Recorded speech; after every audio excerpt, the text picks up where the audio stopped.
नमस्कार, Vande Mataram. Ladies and gentleman, मेरे प्यारे भाइयों और बहनों, it is a great pleasure to be part of this important event, Europe Day, to celebrate the foundation of the European Union organized by the Council of EU Chamber of Commerce in India. Many congratulations to all present this evening. India-EU relation date to date early 1960s, with India being amongst the first country to establish diplomatic relation with the European Economic Community. The chambers like EU play a significant role in enriching ties between EU and India. The ever-expanding domain of our ties has barely left any sector untouched. No doubt, it has been an important and highly effective forum to assess ongoing cooperation, set ambitious goals for further deepening of EU-India relation, and launch new initiatives and activities. India has enjoyed trade surplus of $13 billion with EU in 2022 and 2023. For India, EU is the second most important exports market after USA. Even in absence of FTA, the EU is India's third largest trading partner. I urge your help to give EU citizens taste of Indian mangoes, especially Alfonsos from Maharashtra. I can assure you the mango diplomacy will act as additional sweetener to our relation with EU. I congratulate Mr. Piyush Kaushik, President, and Dr. Renu Shom, Director, for doing excellent work in promoting EU-India bilateral relation. Let us avail and promote the advantageous and transformative power of culture, and thus forge stronger bonds with European companies and build a prosperous and culturally vibrant future. 9th मई ये European day है। मेरा lucky number भी 9 है। मैं जानता हूं if there is a number 9 then everything is fine. जब मैं भारत से यूरोप का अंतर देख रहा था, 6,467 किलोमीटर जहां मैं खड़ा हूं, वहां से आखिरी कोने तक 6,467 किलोमीटर डिस्टेंस, ये यूरोप और भारत के जहां हम खड़े हैं वहां तक का है। मगर आज के इस कार्यक्रम से मैं समझता हूं ये डिस्टेंस जो है वो भौगोलिक है। ईयू के माध्यम से ये अंतर 0 माइल्स होगा, ये मेरा विश्वास है। हम यहां व्यापार के लिए एकत्रित आए हैं, मगर मैं समझता हूं कि हमारा ईयू का उद्देश्य ये सिर्फ व्यापार नहीं हो सकता, इसके साथ भारत और यूरोप का साथ में प्यार भी होना, ये व्यापार से प्यार तक पहुंचने का एक मार्ग ये ईयू होगा, ये मेरा विश्वास है।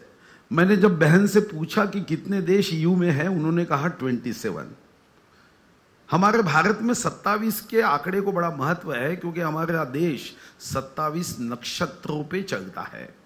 27 नक्षत्र ये हमारे देश की विशेषता है, और यही 27 देश जो ईयू के मेंबर्स है, हम चाहेंगे कि महाराष्ट्र ईयू के साथ खड़ा रहे। हमारे व्यापार के साथ प्यार बढ़ाने में हमारा भी बहुत बड़ा योगदान रहेगा। एक विशेषता मैं विशेष रूप से कहूंगा कि विश्व में 7 प्रमुख धर्म है। 7 प्रमुख धर्मों में 6 धर्म ऐसे हैं जो पुनर्जन्म को मानते हैं। 6 धर्मों में आत्मा को अमर माना गया है।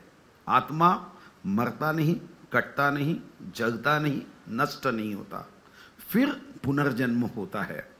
जब मैं आते समय 27 देशों की यादी देख रहा था तो एक बात विशेष रूप से मेरे ध्यान में आई कि भारत की पॉपुलेशन तेजी से बढ़ रही है और यूरोपियन पॉपुलेशन कम हो रही है। अगर मैं पुनर्जन्म की बात कहूंगा तो शायद ये देशों के लोगों का पुनर्जन्म ये भारत में ही होने की संभावना ज्यादा है। तो इन्वेस्टमेंट अगर करना है तो ये भारत में करना चाहिए। और ये महाराष्ट्र तो छत्रपति शिवाजी महाराज का महाराष्ट्र है, इससे ज्यादा इन्वेस्टमेंट के लिए और कोई अच्छी जगह नहीं हो सकती।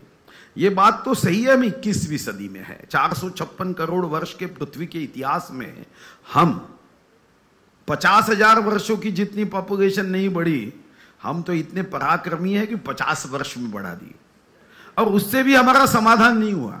अब तो हम सोच रहे 50 वर्ष की पॉपुलेशन को हम 20 वर्ष में कैसे बढ़ा सके।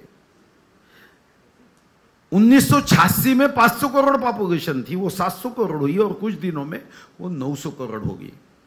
अब इस बात में हमारा विश्लेषण होना शुरू हुआ, क्या धन श्रेष्ठ है कि समाधानी मन श्रेष्ठ है। विश्व की सबसे कीमती चीज क्या है? रोल्स रॉयस गाड़ी। विश्व के सबसे कीमती चीज क्या है? प्लैटिनम का गहना नहीं। अब विश्व इस विषय तक पहुंच गया है कि विश्व से सबसे कीमती चीज क्या है? No GDP, no per capita income. अब संयुक्त राष्ट्र संघ यह कहता है, यूनो यह कहता है कि happiness index is the important. सबसे महंगी चीज है चेहरे की हंसी। हम चाहते हैं भारत विश्वनायक, देशनायक, राष्ट्र सेवा करने वाले युग पुरुष नरेंद्र मोदी जी की जो सोच है वसुधैव कुटुंबकम। और इसीलिए आप जानते हो स्वर्गीय प्रधानमंत्री लाल बहादुर शास्त्री जी ने जय जवान कहा, उसको जय किसान जोड़ा। श्रद्धेय अटल बिहारी वाजपेयी ने उसको जय विज्ञान जोड़ा और माननीय मोदी जी ने उसके साथ जय अनुसंधान जोड़ा। इन्वेंशन एंड इनोवेशन ये हमारे पार्टनरशिप का पार्ट होना चाहिए। मगर इन्वेंशन कैसा हो, इनोवेशन कैसा हो जो समस्याओं को जन्म नहीं देगा तो समस्याओं का समाधान निकालेगा। और विश्व की सबसे महंगी चीज हंसी 24/7 365 दिन, वो चाहे ईयू का मेंबर हो या भारत का राष्ट्रभक्त हो, उसके चेहरे पे वो हंसी और खुशी ये दिखनी चाहिए। और ये हंसी खुशी अगर हमें देखनी है तो हमें धन के साथ वन की भी चिंता करनी होगी।